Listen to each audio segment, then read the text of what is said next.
everybody, and welcome back to another Criterion Watch. I'm your host, Jonathan Moody. I'm here with Presenza, otherwise known as the Moo Cow Moo. And we're also with Joe. Just Joe today. And we're going to be talking about a movie. Once again, we're going into a realm, because we just did one for Indie Film Cafe, which you won't see till like December. But we did a teenager thing there. We're doing another teenager thing here. But a teenager thing for Criterion, so that might make Paul a little happier. I don't know. We'll see. Any idea what's going on here? You have no idea what teenage movie we're going to be doing?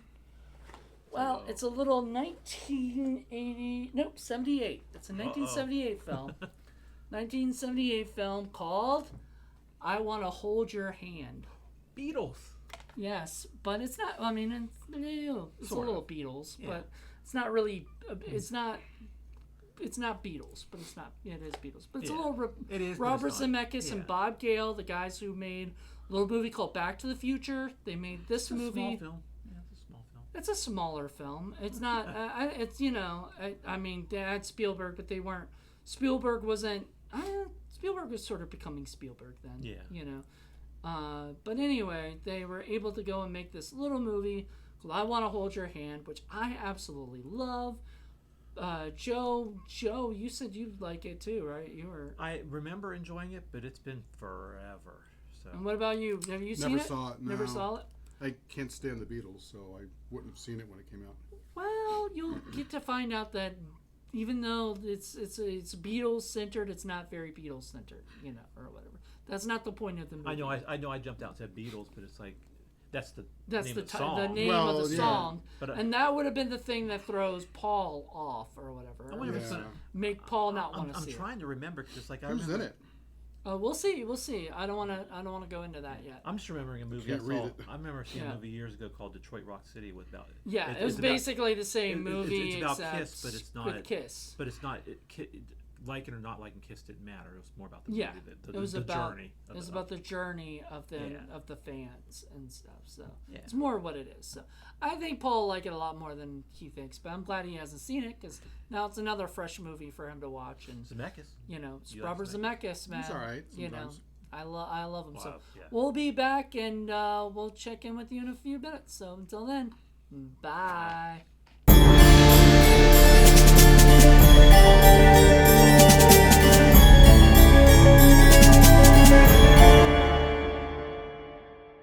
And we are back, everybody, from watching I Want to Hold Your Hand, which Paul had never seen before. Joe and I had seen. I saw it like more recent probably than all of us. So you saw it before?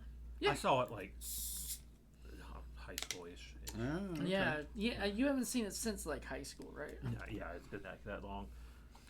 And it's Beatles, so I mean it's sort of Beatles. Beatles adjacent. Beatles adjacent. There's a lot of music and stuff like that in it. It's Beatles related, right?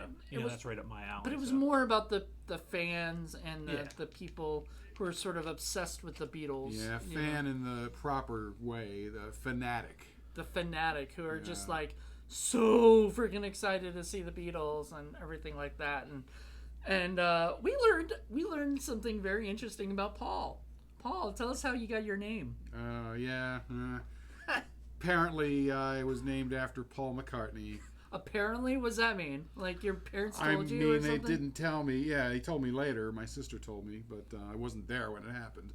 I mean, I was. Obviously, but you were, but like, what, did your sister tell you like what she like? How did she know about that? Because she's older than you, so she was there. She's like 14 years older than me. So, she was there when you were being born, and were they discussing like names, and they just said, "Oh, Paul, like Paul McCartney." I guess so. I mean, you have to ask my sister next time you see her. But I definitely will. Now that I know that, like, because if you know anything about Paul hates anything like mainstream, popular, and he hates these unless kind it's of music. really good. And I just don't like the Beatles.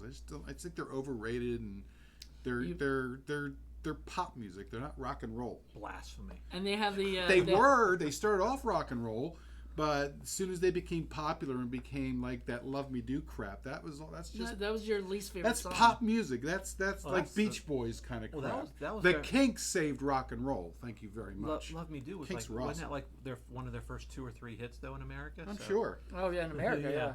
and Yeah. that's why they went in that direction. Well, it's kind of funny. It They were the reminds first Menudo. First boy band. It reminds me of an episode of Seinfeld where they find out Kramer's first name is Cosmo. Cosmo. So it's like here, it's like after all these years and stuff like that, it's like the background of Paul has been. The whole time. I right? don't walk around and tell people. Yeah, that. he doesn't Now even it's publicize known. it. Now it's all known. Yeah, That was great. That was a great discovery. And honestly, if I'm surprised you told us, because like even if that is true, like that's something It's that feels true. like a deep secret you don't ever want to reveal. But you Yeah. knew that was. I was like, well, that's got to go with the talk, because we're talking Beatles, and that's a big thing for us to find out about. Like you. I said, as long as I'm just glad they didn't like Ringo. Yeah. That would have sucked. Well, we found out also, was it Eddie Deazen's character in the movie was named, I guess, Richard and then he changed his name to Ringo. Now that was cool. So, yeah, I am used to Eddie Deazen from all the weird, wacky B movies he did in the '80s. Mob Boss. So Stuff yeah, like that. a bunch of stuff. Yeah. Hollywood Vamps and all that. Yeah. So it was interesting to see him in 1978 already. And yeah, it was kind of cool. I mean, his character was over the top, of course, but then all the characters were over the top. Oh, yeah, every single one of But those he characters. was still recognizably the same, and I don't know. I kind of miss Eddie Deazen. It just was the thing, like in the '80s, and then Well, he well, just kind of vanished. This was his second film supposedly. So it's like and Grease came out the same year. That'd be in his third, I guess. He had Laser Blast or something. I just never Laser associated. Laser Blast or something. I never like that, yeah. associated Eddie Deazen with a Criterion film. It's just funny. Well, I to mean, me. you didn't know this was Criterion or whatever. No, I did not. Like and everything, and I think you were a little shocked to hear that. And I get it, because like this was sort of a big thing of it is like Robert Zemeckis and Bob Gale, who both co-wrote Back to the Future and Spielberg. stuff, and Spielberg, they all worked on a movie. I think they all worked on Used Cars, and and then they did this. I think that was right after. I think this was Zemeckis' first. Okay, so First this was directing, the first one. feature. Yeah, he had a couple Okay. short films, I believe, but this was his first feature. Yeah, and so, but they had done It's Ken Russell. They had done a short film that Steven Spielberg really liked, and Steven was like pushing him, Zemeckis, to onto Universal. Universal, I believe, if I'm correct, because there's a little bit of a featurette that has Spielberg and Robert Zemeckis and Bob Gale talking about how this whole thing came to be. And then, as it turns out, fucking Bob Zemeckis is recycling lines from his own movies. Doing the exact same thing that some of the stinky movie directors that we've done. It seemed like those two lines. It happened at different spots in the film, but the get your goddamn hands off of her. Yeah. And then it's like, I think he stole his wallet. or Well, no, I mean, he we didn't say said that. We I said think- that joking, but it was, I think, it like, was there kind was- of that whole sequence area. Which was funny. They were both like right, sort of. I mean, they weren't right next to each other because there was other things that came in between. But that was the same scene though, because that was the same situation. She was about to steal the guy's wallet, or whatever. So I'm wondering if there's some in joke or something like that with maybe the guy in Back to the Future or something. You're gonna have to go back and watch all of his films that and see links if that the two line's of them used. together, or maybe the actor, or is there something else going on there? 'Cause, I mean, we know the one girl was in Back to the Future that was in this, but I'm just wondering if there's something else going on there. That'd be kind of interesting to find out. You said something too, Paul, that while we were watching it, that you said that Zemeckis likes, the nostalgia for his youth. And so the 50s for Back to the Futures and 60s for this movie. So, like, I mean, Zemeckis was, I don't know, I don't know how old And he there's was a when little bit of this- that in Forrest Gump too. Yeah, Forrest Gump, Forrest throughout all Gump, the definitely different nostalgia. decades, He's a big person in nostalgia, to deal with nostalgia, which is what I like, and I think that's why I gravitate toward his movies, even though those weren't the years that I gravitate towards, 60s, 50s, and 70s or whatever. Those aren't my years, but I still gravitate toward those movies because I can feel the nostalgia in each one of those. It also had a very American Graffiti-esque feel to it as well. That scene towards the beginning where there were the two cars riding parallel to each other and stuff like that. And a little bit of a movie that I don't know if you guys ever saw called Hollywood Nights. Oh, I've heard of it. Yeah. So it reminded me a little bit of that too. Yeah, but like it was the idea of these teenagers who were just, one of them just wanted to marry Paul. And that affected her love life. That's all she wanted to do. Well, I mean, sort of. But then when she was told, I'll kill myself. Deazen's character that she was, that he was her boyfriend. He was like, "What? I thought you were in love with Paul." And she was like, "I do love Paul, but he's a Beatle. Like it's different." And he's like, "No, you're like all of them. All of those ones. You're a traitor." Takes off, and I was laughing because that was literally all she talked about was how much she loved Paul, wanted to be with Paul. That was Paul, and then all of a sudden, you're my boyfriend. Which you remember, I had a girl who claimed Jonathan's my boyfriend. Yeah, and that was all weird. And that kind of came out of nowhere when she said just like that. And I was like, really? Okay. And then in this movie that happened just like that, where she said, "That's my boyfriend."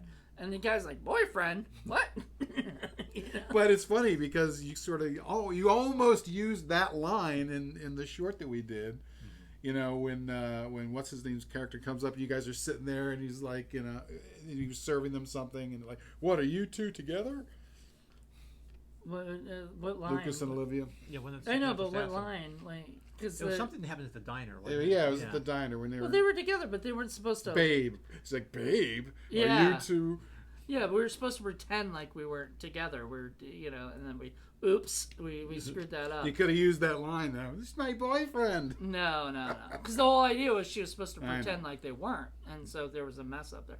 But anyway, yeah, I guess if that was the thing, but that would have been what the big thing with that was teenage stuff, right? The teenagers say that, and everything. Except the girl that we knew was not a teenager. But you could have done a line where, like, I don't know, the boss comes in or something and says, "Hey, get your goddamn hands off of her." I could have had Carson say that. Get your go. goddamn hands off her. That's funny. But that was the thing. We Back to the Future has that very famous line of in Crispin Glover saying, "Hey, get your goddamn hands off her." And then he goes, and he realizes it's Biff, or whatever. So this case, it was just the boy who was protecting the girl or whatever. I loved Jimmy Olsen. Yeah, basically had a crush on her, and yet he was doing, whatever. Yeah, she was like the one reasonable one out of all of them, really. Well, sort of, but like her whole plot was to get pictures taken of the thing so she could go to her class newspaper or something and become famous. Yeah, and become famous. But she ultimately, the growth of her character showed that she ultimately chose the right path. That she was going to protect her boyfriend, her soon-to-be boyfriend, or however you want to classify that. Whereas she's the only one, because all the other ones go towards the Beatles and that whole fad. And then they're the only ones who get because the connection next to the Beatles, when the Beatles go into their limo instead of the. Well, we assume they do. We don't actually see them. Well, that was a big thing with the movie, is that they had decided that they wanted to not show the Beatles. Sure, first of all, because that would it. cost money to have the Beatles act in their movie. And they probably wouldn't do it. I mean, they were way past them being the Beatles. And they were older by then. Well, they broke up in 69, 71, that area, and this was 78, so I don't even know what level they were really speaking. All four of them together. They were off doing their own things at that point. So, I mean, and they would have had to get just like lookalikes or something the whole time. That would. I mean, Beatlemania was like a big thing in the 70s. But they did do like the voices. Band. You did hear the voices. That was one thing. Well, they were close. They weren't the voices. No, I mean, it wasn't the voices of. They didn't pay John Lennon and all of them to do it. But I'm just saying. I don't think. When did John Lennon die? 81. So he was still alive. I wonder like what their thoughts were on this movie. Like if they, because obviously he signed off on it. Like I said, I don't remember this being even in the theater, so I don't know that it made a splash. Yeah, it only made like 2 or 3 million in the box office. I think it cost somewhere in that realm. Some of that might have just been cost to get the music rights. Yeah, music rights, and just I heard of it. I didn't even know Zemeckis did it. I'm just saying, like, it was probably a lower budget movie for like Universal, but what the thing was, like, they still had to get the song rights, which means that the Beatles themselves had to know that this was happening and everything. And I'm just wondering, like, what are their, like... Well, I don't know. I don't know who had the rights at that point. Right, but they still had to know, like, there was a movie that was going to be around, their rights is kind of crazy, too, because it's like rights to songs is one thing, because that's who writes them, and then rights to the... actually who's singing them and in that version and stuff like that. So they probably did have a... I'm not sure they probably got a payday or their... I'm sure they got paid, but it's whoever manages or whoever owns intellectual properties of that. And I don't know who owns that at this point. Yeah, so they had to know that there was a movie like this. And then whether or not they cared is a different story. But that would be what I'd like to know. It's interesting because, remember, at least George Harrison, and I think possibly Paul McCartney also, were financing films at this point. They were the ones who helped finance Monty Python and a few other movies too. So it's not like they weren't interested in that end. I just, obviously they weren't part of that one. So I don't know. Well, Ringo wasn't quite there yet because he did Caveman, stuff like that. That was still a few years away, I think. As an actor, yeah. So the big thing is, like, these kids just they're starting to go to the hotel that the Beatles are there. That's what their big objective is, like, to just get into the Beatles hotel so they could somehow sneak into the room. The girls or something. The guys are just there to be with the girls. Yeah, the guys are there because the girls are there. Like, was it the one guy Dupont or something? Dubois. He's or Dubois. I don't know. Dubois. Yeah. Are you talking about Jimmy Olsen? Yeah. He was the driver. Say that, but that's because Mark McClure did Superman the same year and stuff or right about. Yeah. And he looks like Jimmy. Yeah. Olsen. He could have gone and auditioned for that too. I mean, but there's the other one, the one that didn't like him, didn't like the Beatles. His name's Smuggle or something. Smegel. Something like that. And I thought it was like no. Yeah, because it was him and Janice Smecker or something. I don't know. Whatever. Anyway, he was he at first was just kind of a little off, a little crazy. They were all unreasonably crazy. Yeah. At the beginning or the whole thing? Yeah, he was like, what? At one point he was like, to the tower, or tries to. Tries to. I love your glands or whatever, instead of, or I want to hold your glands. That's something you would have done back then, huh? Right? Is that you would have changed the lyrics? Not just back then. Yeah, not just back then. Now you sound like you were singing "Love Me Do" earlier because it got stuck in your head. Yeah, but I was changing all the lyrics. To what? So you would have been that would have been you. Glue, moo, zoo, shoe. Just that's the way they wrote those things. They just whatever line, they just threw it in there. Man, imagine with ChatGPT now. You can just just change. You can make a Beatles song probably that way, lyrics that way. Ugh. Yeah. Like I said, I was more of a Kinks fan. I think the Kinks, and it's funny. I remember reading a Playboy article back in the early '80s where they read the article. I actually read the articles, but it was a survey that they did amongst all the rock and roll people there. So they had like Led Zeppelin, they had the Rolling Stones, they had the Beatles, they had everybody who was there, and they did like this survey, and one of the questions they asked was who did they think the best songwriter was, and the Rolling Stone guy thought it was going to be Bob Dylan, but it turned out amongst the bands they all picked the Kinks, the guys from the Kinks, which I thought was pretty interesting. So, well, there you go. Well, they do a lot of those surveys now. You see a lot of the Beatles stuff in there now, and it just everything's so niche now in there. But so I mean, you weren't alive during the heyday of the Beatles. I mean, or you were like an infant, so you were and stuff. So I mean, for us, it's like we look at it in sort of hindsight. I mean, my most musical history goes back to late 70s, early 80s. The disco stuff was sort of, I mean, I was a very small kid at that point, so I remember some of that. And then, like I said, the very end of Elvis, stuff like that. But Fat Elvis dying on the toilet. pretty much. I mean, I was like 4 or 5 years old. So I mean, I vaguely recall him passing away. So I mean, my dad listened to a lot of the Passed away. He's living on an island somewhere. Oh yeah, Weekly World News has him on. Bruce Campbell. Yeah, exactly. He's living in a retirement. Yeah, Bubba Hotep. Thing on my pecker. Yeah. So it's like I vaguely remember that, and my dad listened to Elvis records all the time. So I mean, that's where my musical introduction stuff was, and then the 80s just took into a whole different direction. But disco stuff, and this actually, it's kind of interesting. This came out during disco time. So 78 and all that, that's when disco was sort of starting to and so did Rock and Roll High School, right? Yeah. Like, so this was about the time A little where bit of that too. they were just trying to make a movie. You know, we covered Rock and Roll High School for Patreon only, I believe, and this is from sort of I mean, we got Dick Miller in there, so he's a very Loved big, all that. you know, All that Roger Dick Corman. Miller. He wasn't just in there. I mean, he had some. He played a good part. He wasn't a small role.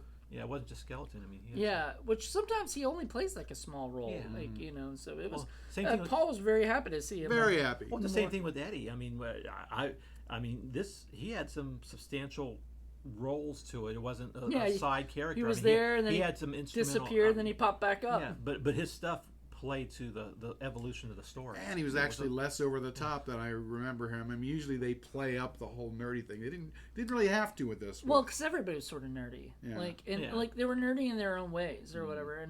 And Eddie Deason's character was just like just a regular nerdy guy who happened to be around people who were crazed fans, which makes them nerdy. He was kind of a crazed fan in a little bit of a different way. Yeah. But he was. It's one thing I know, it's the law. It's one thing I know, it's elevators. He had some levels of intelligence and wits about him. It just wasn't just. But he did freak out in the elevator when it was given the opportunity. He's like, "Hey, you could be at the show," and then at the show, he's hanging from a chandelier, swinging all around and stuff like that. I love that line where he's like, you know, he's talking to the main girl who. She was in Back to the Future and a few other things. And she goes and says, you know, she says, "How do you know these are real or whatever?" It's like, because the guy who sold it to me said they were authentic, and they can't lie about that. And I'm like, oh man. But you know, a lot of later movies also kind of you get the feeling that they watched this film. I was thinking Garden State. I was thinking Empire Records. I was thinking, was it Detroit Rock? Detroit Rock City. Well, Detroit Rock City for sure. Detroit Rock City is. I mean, Kiss has always been. That's almost like a remake. Yeah, of this movie. Kiss is always about their image and always wanting to have their stuff and then having their own take on things. But this was basically Detroit Rock City is a carbon copy of this. In a lot of ways. Not like. No, in some ways it wasn't. I love Detroit Rock City in its own way, but I didn't. I see this now and I was like, I knew this before, and this is great. It was definitely like because Detroit Rock City was more about the guys, and this was more about the girls. So I'm very glad they did that for Detroit Rock City. They didn't give us just like basically another, you know, version of this, but like it was because, you know, Kiss is more of a guy band. Like, I mean, I'm not saying women don't like Kiss or whatever. I'm sure there are a lot of women who love Kiss. But I don't remember. I don't think there was people as excited as they might have been to see Kiss. I don't think they were sitting there peeing themselves and fainting and doing those things. It was a different kind of reaction, and like no guys are gonna faint when they see Kiss. They're just gonna be happy to be there, like just rocking it out. Exactly. Now Gene and Paul might say something differently about some of the women that they've seen come across their passing. But like I said, it's just interesting because the Beatles really got most of the press because they had the most advanced management that really pushed that. But the Kinks had a huge audience. The Rolling Stones had a big audience. As a matter of fact, there was a big fight between the three of them for who was going to get Album of the Year in 1964. And the big fight was between the Beatles and the Kinks, and it ended up going to the Rolling Stones. But there was a famous incident that, you know, most of the time the Beatles were the top act everywhere. Yeah. But there was one performance, and I don't know if it was Birmingham or where they went, where the Kinks, Birmingham, like in Europe, Birmingham, for the Kinks opened up for the Beatles and blew them off the stage to the point where the Beatles, when they came on, the audience was said, "We want the Kinks, we want the Kinks," and the Beatles never forgave them for that, because you're not supposed to show up the big act, right? But they kind of did that. But they were always rivals. But it was interesting because they also respected each other a lot too. It's just that to me, I always preferred the Kinks because it was more of a rock and roll versus pop music. Well, a lot of people, I mean, look at when they do comparisons, and maybe it's more of the Rolling Stones against the Beatles in commonplace. I'm not saying in quality or fan, but it's like you hear a lot of people. It's like, are you a Beatles person or are you a Rolling Stones person? Yeah, And really. you'd be like, it's neither. Yeah, well, really, it's the Beatles on one side, the Kinks on the other, and the Stones occupied a space in between because they did a little bit of both. They did I don't rock think I've and ever roll. heard a Kinks song Yeah, at yeah. all. You have. You just don't know. You just don't know that you have. Yeah, that's But pretty much the whole power chord thing was Dave Davies in 1964. You really got me. it really got me going. Yeah. A bunch of their songs, yeah. So that's rock and roll for you right there. But the thing is, the Beatles came from that. They were doing that in the late 50s in Europe, and they were like a rowdy club rock and roll band, and that's what they would have gone yeah, towards. they were what originally there was what the Longshoremen. Yeah, something like that. And but then once they got that management, Brian Epstein, and then he's like, oh, the teenagers is really what you want, and everything was geared more towards the the teeny boppers, and they became the ultimate teeny bopper band. But I mean, I think that worked well for their music, For their style career, and for their sure. career, yeah. So I'm okay with that. I it would have been one of those things that the Beatles might have sort of become like a cult band, that people know of or whatever, if they hadn't gone the way that they did. Well, then the other thing too is, of course, the Kinks by far outlasted all of those bands except for the Stones. The Stones are still around, unfortunately, but yeah, because the Beatles broke up in '71. Yeah, you're saying longevity of them as artists. And putting out loads of quality albums. I mean, they put them out into the early '90s. Yeah, because I mean, the individual Beatles though have had various levels of major success too. So it's like, and that's where I really get into, because it's like, I mean, I love a lot of McCartney's other stuff. So on his own, and Lennon's too, and I mean Harrison to a degree and Ringo to a degree, but. The Beach Boys just played at CW, by the way, like Clinton Williamsburg, and my friends and I were talking about it because I didn't know, and they were like, "Oh, it was like $60 for tickets, something like that." I was like, "That's cheap."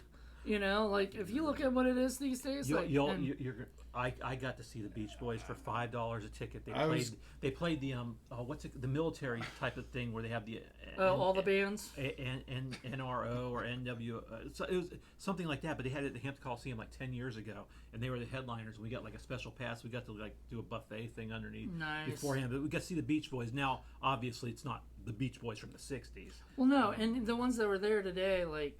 I mean, I don't know which ones are even one of the main still ones in the band. Well, this is a comment for John Ward, who's out there. As far as I'm concerned, there's the Kinks, there's the Rolling Stones, there's the Beatles, there's the Beach Boys, and way, way down under subterranean is the Monkees.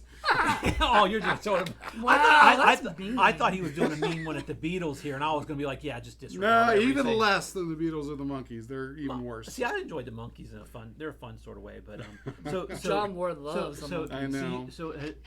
I'm sorry, John. So you've never seen any of the Beach Boys, Kinks, Rolling Stones, Beatles. You've never seen any of them in concert, have you? No. Have you seen any of them in concert? No, I could never afford the tickets to go any of those. And plus, I mean, it's not most of it unless I it's saw the Kings. Who. Well, there you go. Well, they were another band that were in that era too. But they were also a lot more rock and roll oriented. Well, about 10 years ago, I saw McCartney. He played in D.C. and my wife Just and I solo. Yeah, and I only remember him having an opening act. He literally played for 3 hours. Oh. I mean, he played for a long time, and he played like literally every Beatles song, or like all the big pop. Well, there's so many. Yeah, they're hits. And but I mean, he literally played for like 3 hours, and he talked to the audience, stuff like that. It was at the basketball arena, so it was like 20,000 people and stuff like that. Yes. But yeah, I absolutely. I know that you're not your cup of tea per se, but if they gave me a free ticket, I wouldn't even. Yeah, it's funny. I loved it. I might actually be going to a concert in August or no, September, something like that. Sometime soon, if I can afford the freaking ticket for it, I'm gonna go. It's gonna be in like Charlotte, North Carolina, and it'll be Jewel with Melissa Etheridge, which not your styles or whatever, I don't think, but I want to see Jewel. I haven't even heard of Jewel in in 20 Yeah. years or whatever. She just won Masked Singer a couple years ago. I know. Didn't she also just like? Isn't she like married or something to think somebody so. famous? I just remember on Masked Singer. Years ago, I had an opportunity to go see Bob Dylan at the Bob Carpenter Center at the University of Delaware. Not the sort of thing I particularly was interested in. I don't really like Bob Dylan at all, but it was one of those things. It's like It doesn't surprise the me. opportunity, was there for somebody who is a huge impact on American society. You should at least go ahead and see. It was terrible. He couldn't understand a damn thing he was saying. He was awful. Isn't that sort of how Did he It was sing- so bad. Wasn't it Tambourine Man or something? No, that's the Byrds. No, Mr. Tambourine Man. I thought that was Bob Dylan. He has a tambourine. He might have written it, Yeah. but the Byrds made that Oh. radio friendly. Okay. Well, I always remember that because I think he's done his own He version. did the of it. ring. He's the terrible singer. He's the bitter. Yeah, he's the bitter one, man. But I'm not bitter. It's just there's stuff I like and there's stuff I hate. Yeah. And Oh, as Give me the Ramones. Give me the Clash. The great. You sound like from you're saying Almost Famous. You sound like Lester Bangs from Yeah, Almost I Famous. know. Give me the Clash. Give me the Guess Who. Damn So straight. you would Why not have the been Guess you Who? would have been, what's his name, Meckel or Merkel? That's who you would have been in here with I Janet. guess. You would have been climbing the tower with the No, I axe. would not have been climbing any damn tower. That's for sure. But God saved the Queen, but God saved the Beatles there. Well, as we learned that on one this- guy climbed the tower and the electricity shocked him, and we were like, Electricity was a bolt of lightning. I know it was a bolt of lightning, and he falls on the ground. This is, and I Want to Hold Your Hand, the movie we're supposed to be talking about. Yeah, so we brought it back to We it. brought it back. So And he like comes down, off the tower and falls off. falls of off, and and Paul laughs because he just gets right back up. it. Like nothing happened.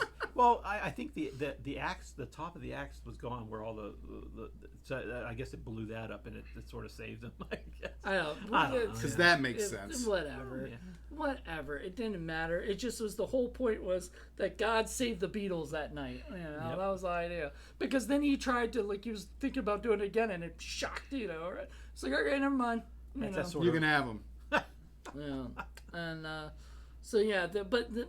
And, and I think the funny thing about that was I was like thinking, okay, he can't really mess up the stuff anyway, because in real life, the Ed Sullivan, the Beatles played the Ed Sullivan show, and it went off without a hitch. So there was nobody actually screwed anything up. Mm-hmm. But the idea that somebody somewhere Well, was trying to screw it up. It is would have funny. been very unfortunate if, instead of doing that, he had done something like gotten a gun and was been threatening to shoot them. And considering what happened You say that's to John funny. Lennon, I don't find that funny. well, it would have been very unfortunate because of what happens later on. But he wouldn't have known that that's what ended up happening. Oh, right, because the movie was made before that happened. So, Well, and that's and what you're going, the what if type of thing.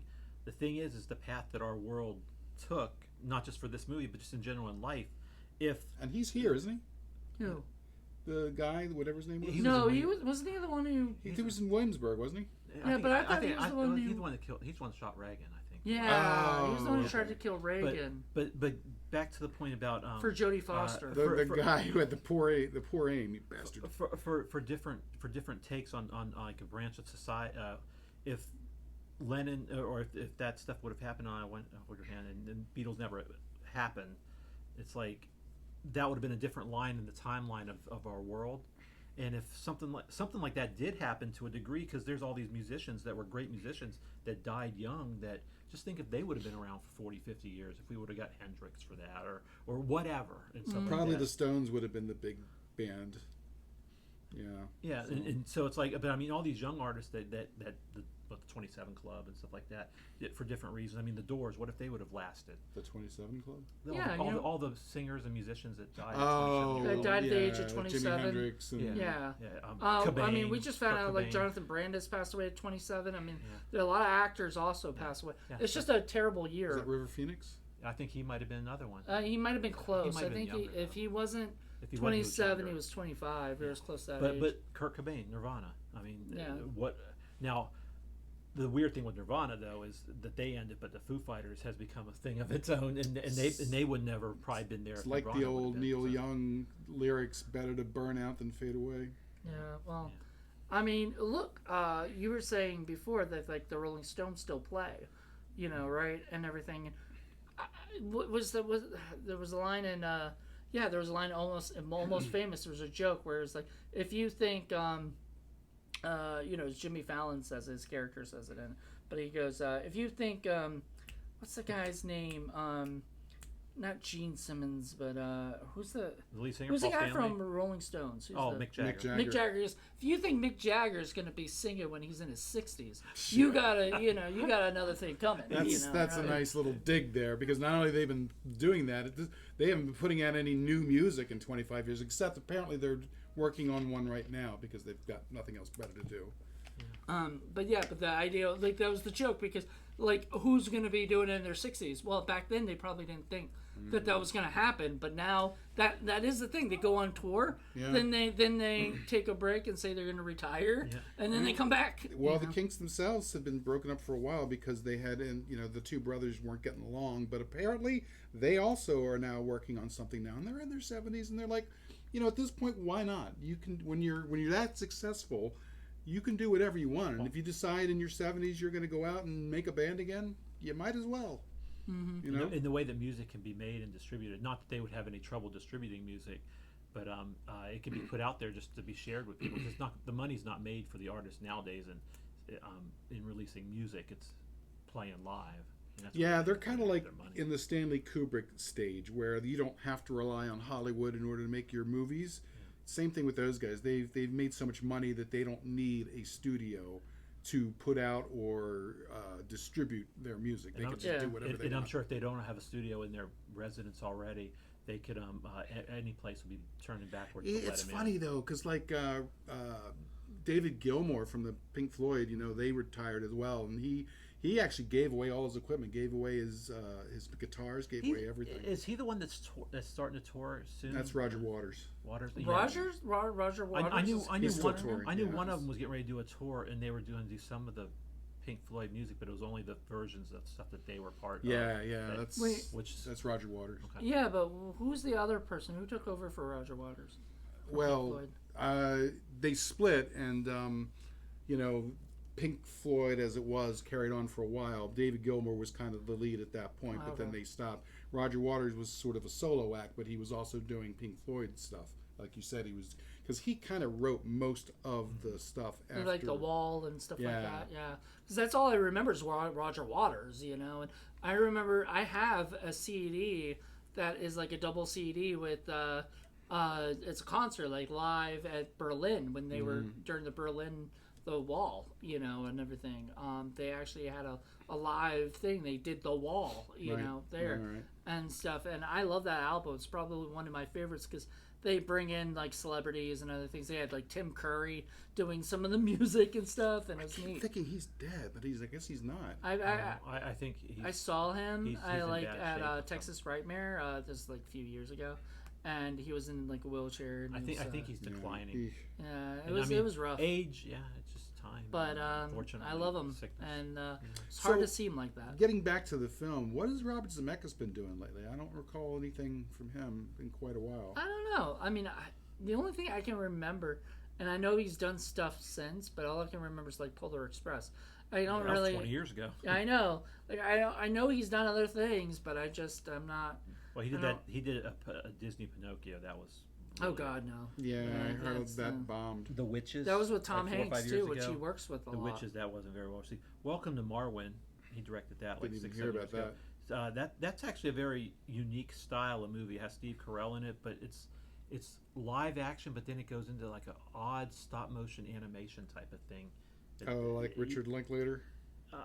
It's kind of hard to explain, but it's a movie. I think it's pretty good. I mean, it's and that's like 6-7 years ago. So he did that. He did Allied with was that Brad Pitt? Oh yeah, I heard of that, but I never watched it. And then The Walk, that was pretty good. That's about 10 years ago. And then Flight. So Flight. That's right. You Denzel. did that.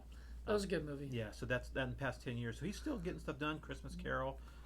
Christmas Carol with Jim Carrey. Yeah, I haven't watched any of those movies. Yeah. Yeah. So it's like you never saw Flight?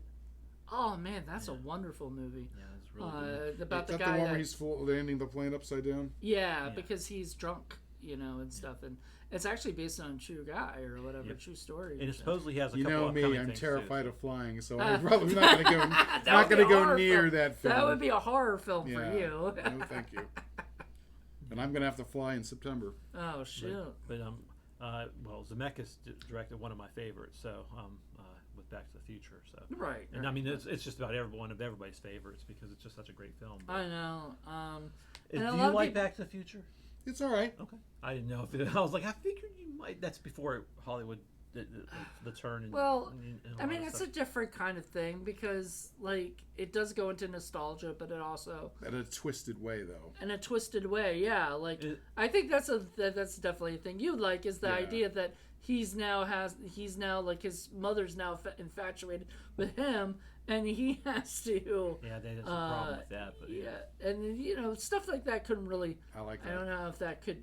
Be made today, but I liked it. He had the nostalgic for the time period back then, but with the 80s going back to the 50s. But thinking of stuff in the late 80s when Part 2 and 3 came out, and they did the stuff that was 30 years in the future, and for us now looking at it, it's in the past. It's kind of funny. Yeah, it was It came out 2015, like and 10 you're years like, ago. Almost. I will say with regards to this that they did have some good sets. Like the hotels for that period were really, really good.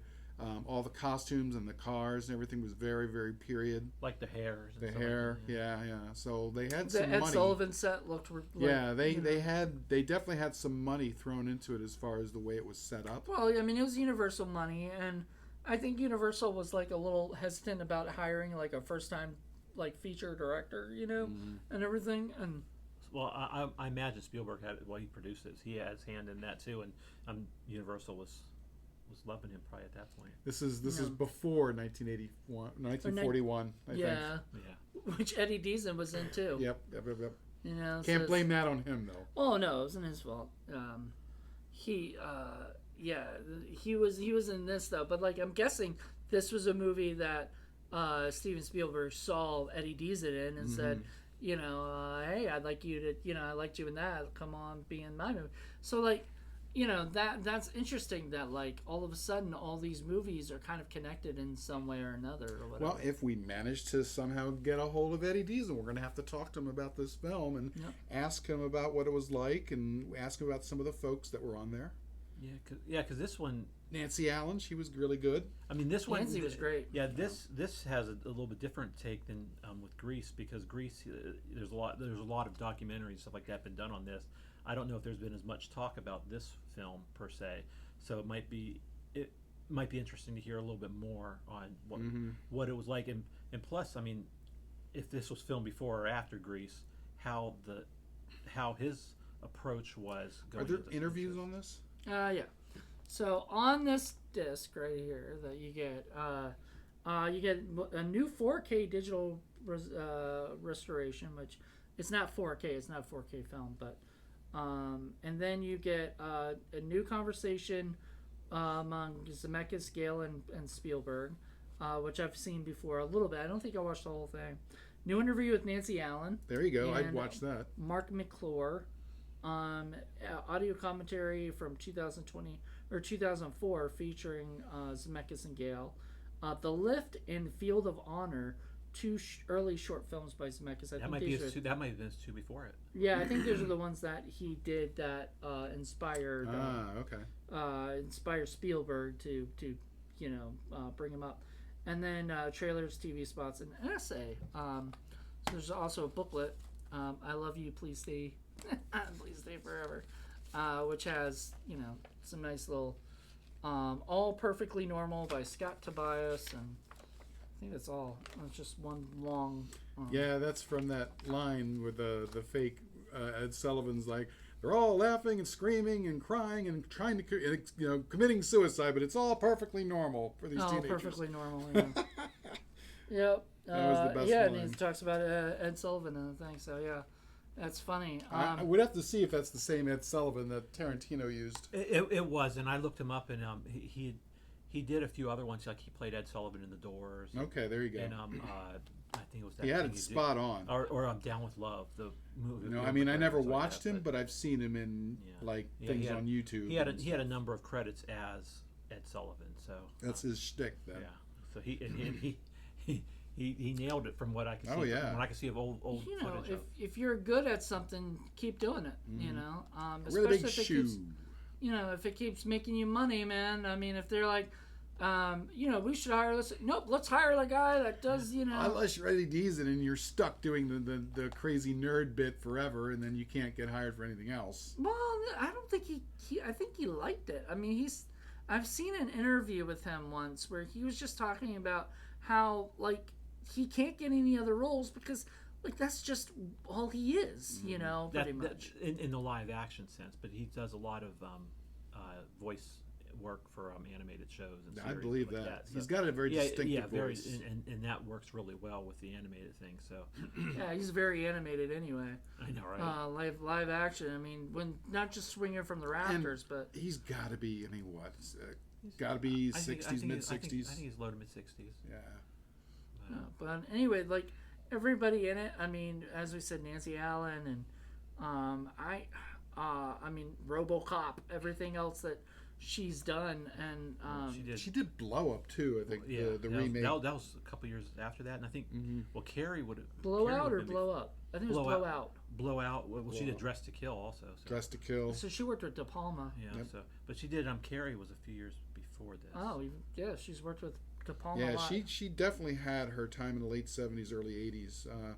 And then she just, I'm not sure what she's done since the 80s. I think she, when I looked up earlier, I don't think she's done anything like the last 10, 15 years. So might be retired from acting or just. I always liked her. I always thought she was a good Which actor. always sucks to hear when, like, people you really looked up to or really liked do retire, but that's their choice. I mean, obviously, Yeah, they're living that's their a thing. life. It's different if they're pushed out versus they do it because they just want to do other things. Yeah, they want to do other things. Probably be a mom or Grandma or grandma, or focus on just life. You know, life on life's terms. Just doing whatever. And then not everybody really loves being part of the Hollywood system either. Yeah. It's not easy. well, it's hard. Yeah. In acting, I mean, it's being truthful to yourself, but it's also portraying somebody else. So you're kind of lying, but yet being truthful to yourself. So it's like that's stressful. I mean, there are some if you people really take the right approach to it. who they approach it as professionals, and that's kind of what there is. Their job and everything. There are others who I think this is all they can do. Yeah. They Right. can't really function in any other way. I look at Gary Busey. That guy can't function in any other way. He's pretty much got to be an actor.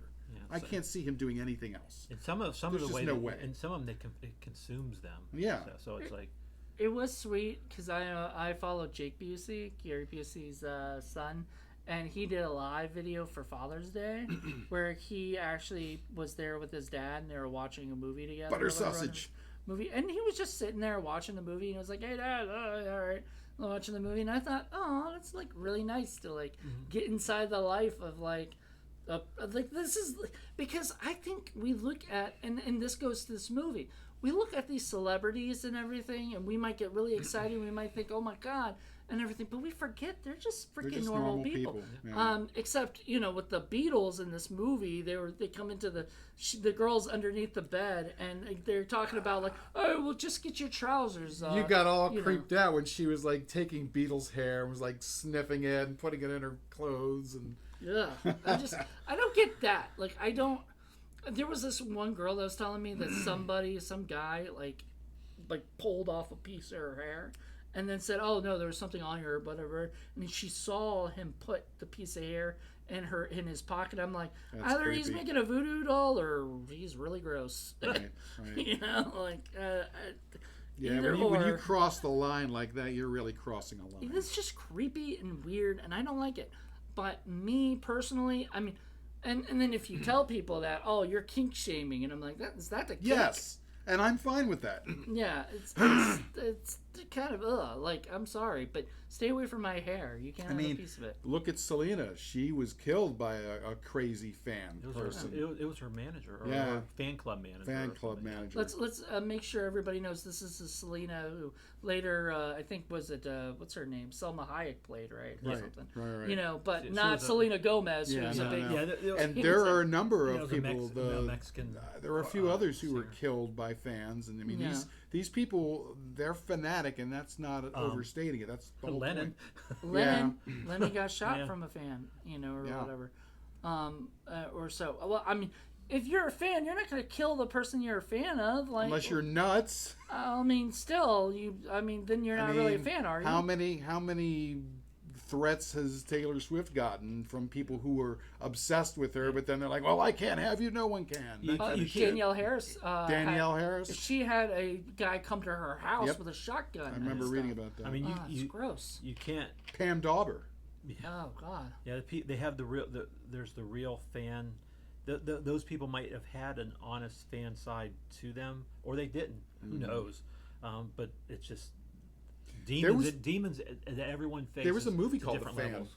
Yeah, The Fan with Robert De Niro. Yeah, that was I think Tony creepy. Scott made that. Yeah, it was with Snipes was the ball player that De Niro was.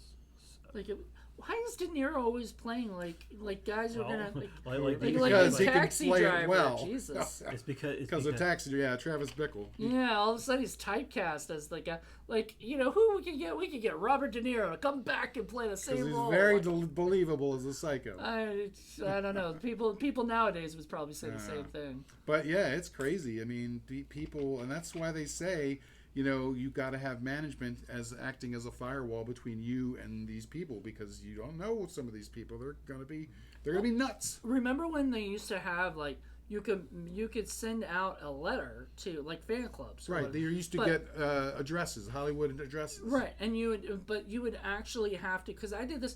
I got David Spade's autograph, right? But what I had to do is I had to look up where online where to send it to. And you send it like Just Shoot Me's thing, or whatever. And then he sent me an autographed picture back, or whatever. It was really nice. Anymore. No, nowadays they're a little bit. They won't take like packages, but I'm sure they would take.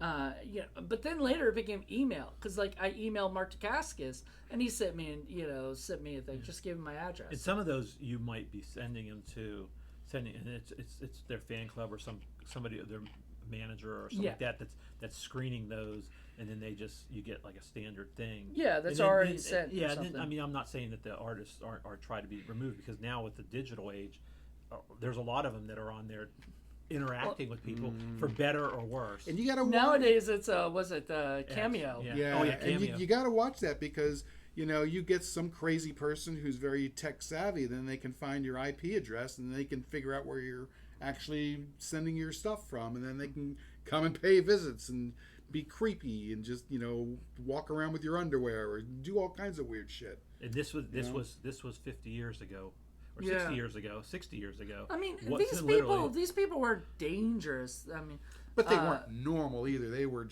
crazed. Well, they might not have been dangerous, but they may have been, because they wet themselves and they were running like a mob. And what would happen if they truly got a hold of one of them? Would they rip the clothes off of what? I've heard some people like that did happen to the Beatles. Like they would get their shirts. Even the Monkees had that happen. People did get trampled. There were people who were injured, sometimes even killed. I mean, these things happen.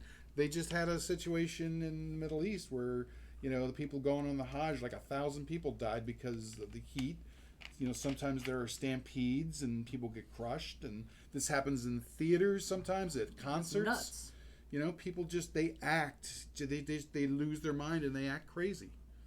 So that, and when you're a celebrity, or especially if you're a performer and you put yourself out like that, you're kind of in danger for that sort of thing. So that's why it's interesting. Remember when we watched the movie Decline of Western Civilization, and they would have those drunk people trying to get up on stage, and then they would have bouncers there who were like freaking punching them and kicking them and getting them off there. I mean, I used to go. You gotta have that. Well, in my younger days, you have to have bodyguards. I would literally go. I would get general admin, and I would make my way up to the rails, just because I wanted to rock with the band. I didn't want to get on top. I didn't want to go near them or anything like that. I just wanted to be at the front just to rock with them. But there was people literally trying to get on stage. Oh yeah, stuff like that. And it's like when you have thousands of people there, and then you add liquor or drugs or whatever on top of it, with unstable people. Mm-hmm. Unstable people. That's the thing there. Especially if it's thing where it's filling this niche because you don't really have much of a life, right? And you have nothing else, so you throw everything you have into it, and it becomes your personality, it becomes your whole world, and there's nothing else, and you're not thinking clearly or logically, and you end up doing crazy, weird shit. You know, So those girls that run up, it was mostly girls that was running up to the cars and stuff like that.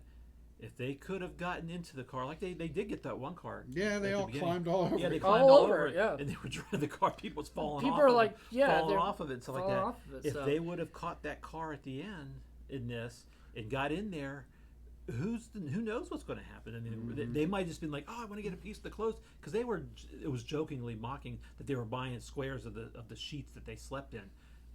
That's kind of there's some craziness there. That's some pretty creepiness. creepy. So That's if weird. If I they mean, would like, have That's car, cringy.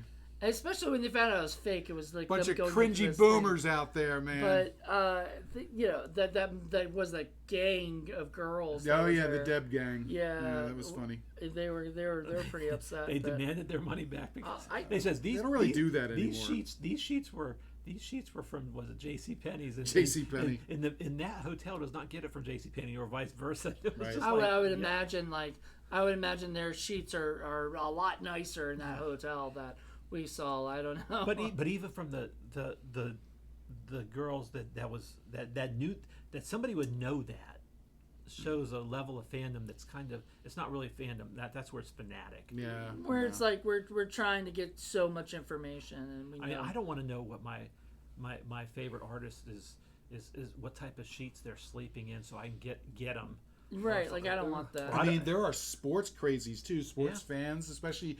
You look at like some of the soccer leagues over in Europe where they actually literally brawl and have riots and stuff because their I'll never teams. forget. See, I don't think, because I've I said before, like Sam Raimi, like I met Sam Raimi, whatever. I was really excited about that. I was my friend really like wanted to meet Robert Englund, so we went up to at night. We went to on a Saturday night. Went up to what is it the Maryland. Chris Harkins. We went up there and hung out there at the horror, whatever, the Monster Mania up there.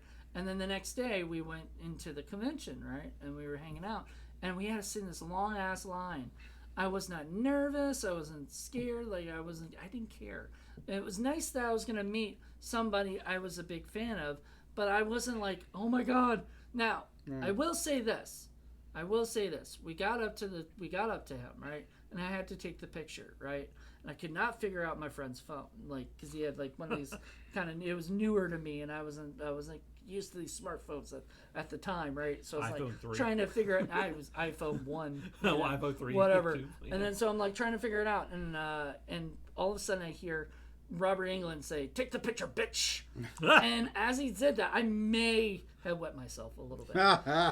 Just because at that time I was just I was like, holy shit. I mean, I've had a few encounters, but I've always, to me, they're just regular people. Yeah. Like when I met Woody Allen in Ireland, and I was just saying hello. Or that time I met Catherine Mary Stewart, who I always had a massive crush on. It scares the care. And I got in the elevator with her, and I was just kind of chit-chatting, and that was it. You just kind of treat them like normal, because they're not treated like normal. They're put on these huge pedestals, and it was refreshing to just be like a normal person to them. I think for me it was like when I met Emmitt Smith, the football player for the Cowboys.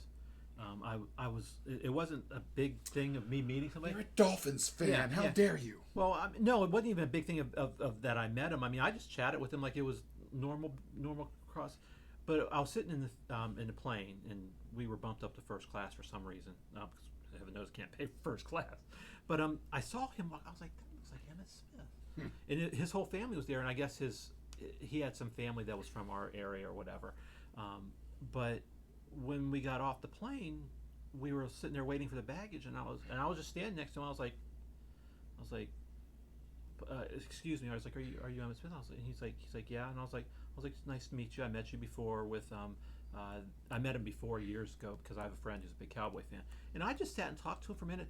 He's like, just please keep it low because I don't want to get involved with a lot of people. Yeah. And he says I'm on vacation with my family to see, and we're trying to get to do some different things, and I completely respect that for any of these artists. Yeah. It's like let them live their lives. The only time that I almost crossed that line was many years ago. My favorite band is My Bloody Valentine, and I got to see them in Richmond.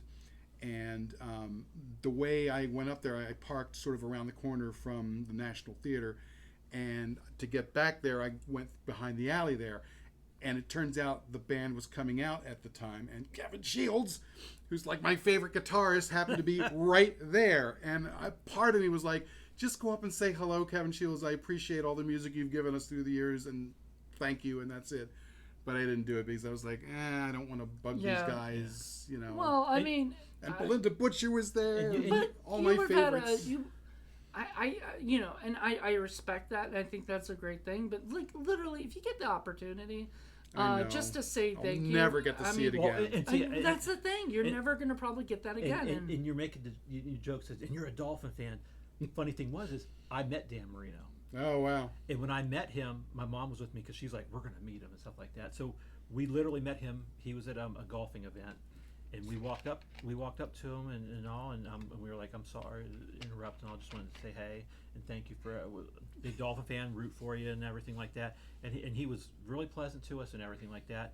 And so that's where my thing was. It was like oh, thank you so much for meeting you and stuff like that. And then it was like sort of stepped away and walked away. Now the weird thing about that whole thing is the golf group that was next had O.J. Simpson in it. That's funny. And this was right about the time that all that stuff happened. Oh dear. Jesus. I was thinking of that scene, when he was saying he walked up and whatever and sort of said, I'm sorry to bother you and everything, but I'm thinking of that scene in Disaster Artist where he goes up and he's like, oh, you're a big time movie producer. Yeah, let me act for you. Let me, can I, whatever, which is not what you do.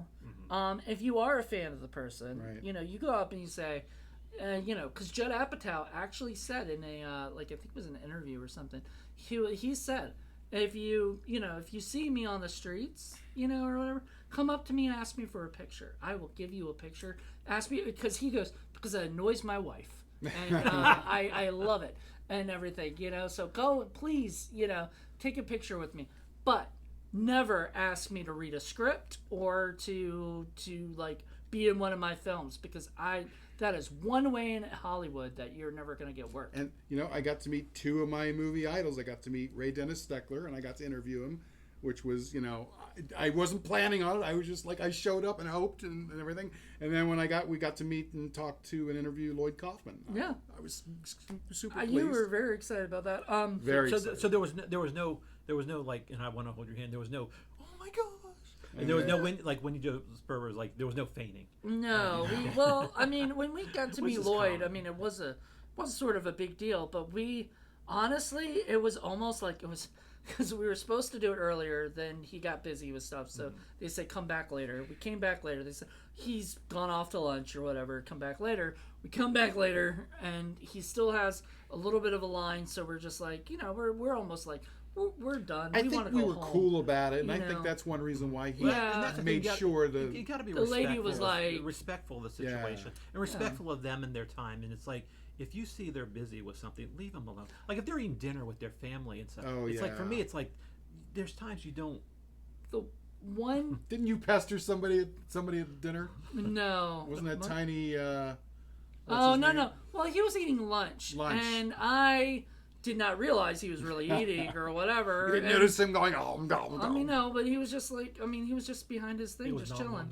And so I just said something, and he was mad at me, and he was not happy. It's Tiny Lister from the wrestler. Friday, yeah, and Debo from Friday. And look, he's passed away, so I'm not trying to speak. I'm not speaking ill of him. I get what happened.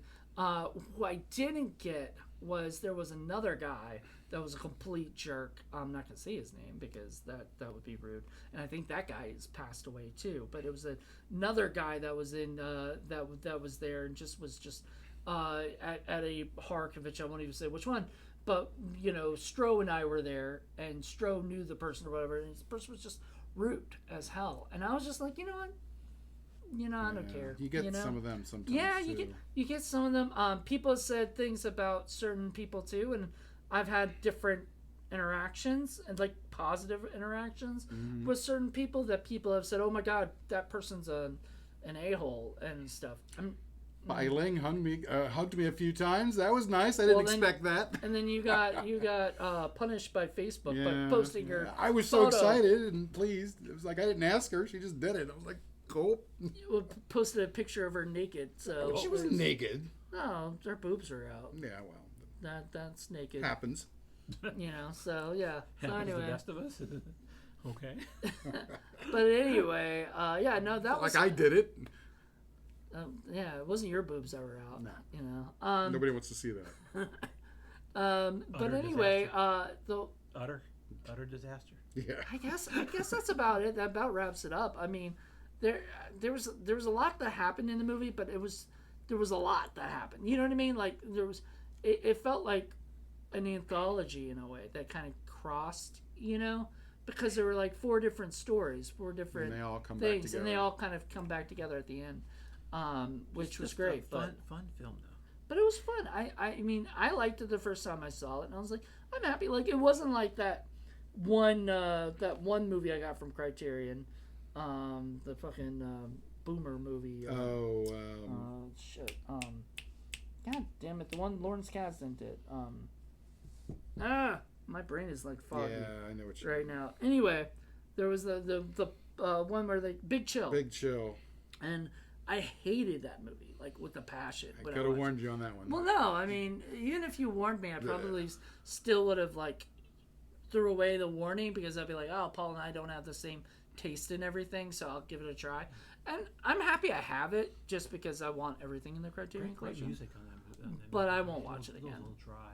It just was a boring movie to me. Like I was not interested in any of the characters.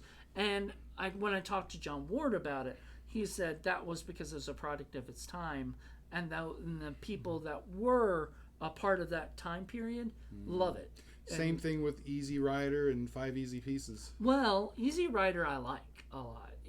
That it's a little slow for me at times, but like most of the time I like Dennis Hopper, and I like was it Bob Hoskins? Bob Hoskins. Is that who? Dennis Hopper and Dennis Hopper. Peter Fonda. Peter Fonda and Jack Nicholson. But I like all of them, and I had a fun time with that movie. 5 Easy Pieces is a little boring, a little slow. Last Picture Show is great. Oh, I love Last Picture. So we were talking about that earlier. We were just talking about that earlier. Yeah. Sybil Shepherd. Yeah. And that's part of the Criterion Collection now. Yeah, that's what I was asking him on. I was like, that'd be one I'd want to have get that. Criterion. Yeah, so... Is this sale on now? Well, when this comes out, the sale will be going on. So we suggest going down to Barnes & Noble and buying as many Criterions as you can. There you go. That sale is definitely worth its half off whatever you get, and there's tons of stuff there. The Last Picture Show just came out in 4K, and so it's available on there. I have the Blu-ray. Done right. Oh my gosh, that's gonna be beautiful film to look at. I have the Blu-ray because I have like a whole pack of like the ones like Easy Rider and 5 Easy Pieces and a bunch of the Jack Nicholson. Sadly, Vittorio and I tried to watch one of the movies. I forgot which one it was, and we were bored, and we were like, "This is just nothing's happening." And so Vittorio's like, let's just change it. So he changed it to something. It was a horror film, and we were bored by that. And we were like, we need to watch something else. So we watched a TV show or something. Yeah, that sounds like your focus might not have been there, or maybe you just got two bad ones that night. Yeah, I mean, it was an Italian horror film that just was boring too. So I was like, God, what is going on? And it wasn't meant to be. And I was like, man, we should have just watched it. It was like, no, there's so much time in the world that we don't need to invest in movies we're actually not interested in. And I was like, never think about that. I know it wasn't Black Sunday because no, we liked that. That was fun. That was good. No, that was good. But no, it was it wasn't demons, but it was like it was something. It was one of those kind of movies. I bought it on Blu-ray, and Is that the one where they're in the theater? No, it's not that one though. But it's like one where they're stuck in a army base thing, and like I think zombies are coming for that, whatever. Your favorite, being stuck in one place and zombies. Like my least favorite kind of stuff. But and it was all a dream. Zombies are like usually you're stuck in one place when you're dealing with zombies. So if you don't want to be attacked by zombies, don't get stuck in one place. Yeah. There you go. That's what we learned. But I Want to Hold Your Hand is a great movie. It's on the Criterion. I don't know if it'll be at your Barnes & Noble. I don't even think I got this at my Barnes & Noble, but you can go on the barnesandnoble.com and get ones that you can't find. It's interesting now that you mentioned it, because these crazy fans are kind of acting like zombies. Yeah, they bite your neck. Yeah. If they could. They could. If they can get you, they'll bite you. They'll rub their hair up that. That stuff, man. I did. Creepy. Serious creep factor. Cringy shit. And, cringy boomers. But yeah, they were. No personal space. I know. And that one girl was not even into the Beatles. She was into her boy Eddie. And then at the end, Eddie Lupus. She ended up turning and liking him a little bit. Becoming apparently she was the number one fan. He was a shitbird the whole time. She didn't notice it until then. She was the number one fan because she was the only person who got to sneak into the Beatles' room and stuff. So they made her into the number one fan. And then I think she just was like, I am, right? And she went with it because she was she was impressed by all the Beatles stuff or whatever. So.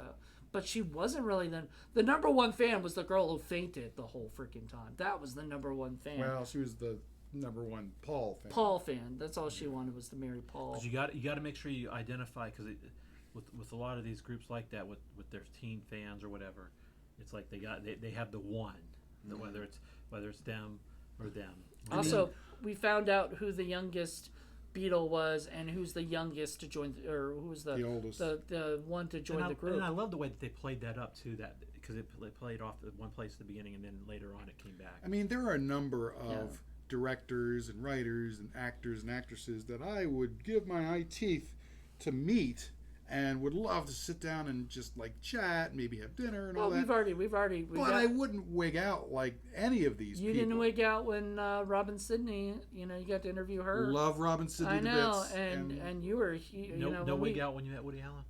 You didn't wig out when you met or online. You got to chat with Joe Estevez. Right. Right. Love Joe Estevez. So there, you've met people, but you don't.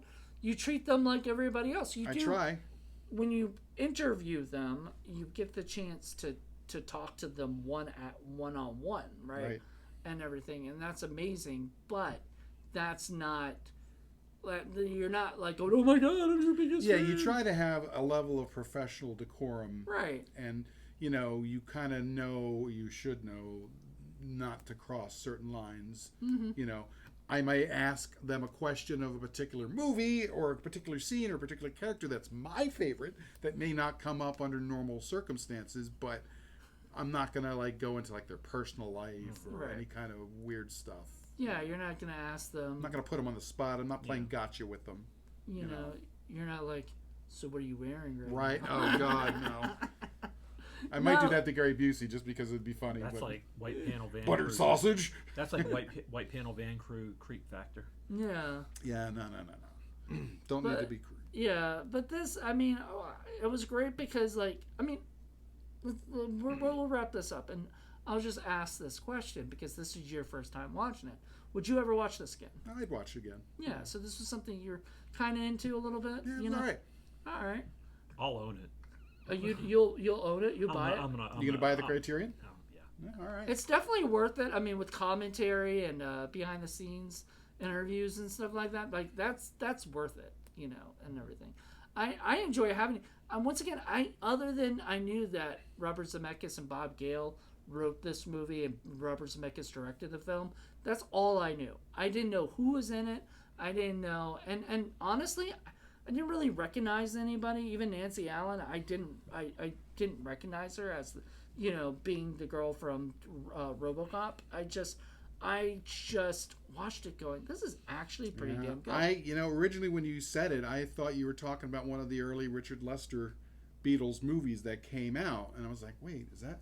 And then I noticed, and I was like, wait, that's not that. And then I was like, okay, yeah, I remember there was another one that sounded like a Beatles movie, but I remember when it came out, I just had no interest, and that's what that one was. There was a couple other movies that got made that were basically the song titles. Remember we watched that 8 Days a Week movie, you know? That was a Beatles title, wasn't it? Like 8 Days a Week or something. So like that, you know, you were just saying that movie made him cringe really bad. But that didn't have anything to do with it. It had nothing to do with the Beatles. So it's like Can't Buy Me Love. Blood-Sucking Freaks, Buy Me another Love. one that freaks me out. Beatles song. Blood-Sucking I'm Freaks. a blood-sucking freak. Please give me your beak. All right. I think that's about time to wrap it up, folks. Hope you guys enjoyed this episode. It'll next month is Paul's turn, and I don't know what he has planned for me, but Lord, thank you, Joe. I'm glad you enjoyed this and everything, and I'm excited to see what the future holds. Yep. So this will be fun. So until then, everybody, I hope you guys enjoyed it, and we'll see you later. Bye. I'm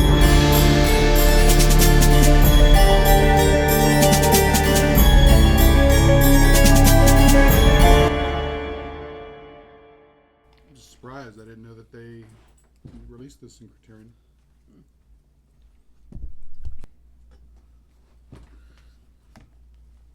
Love me do. I need to go poop.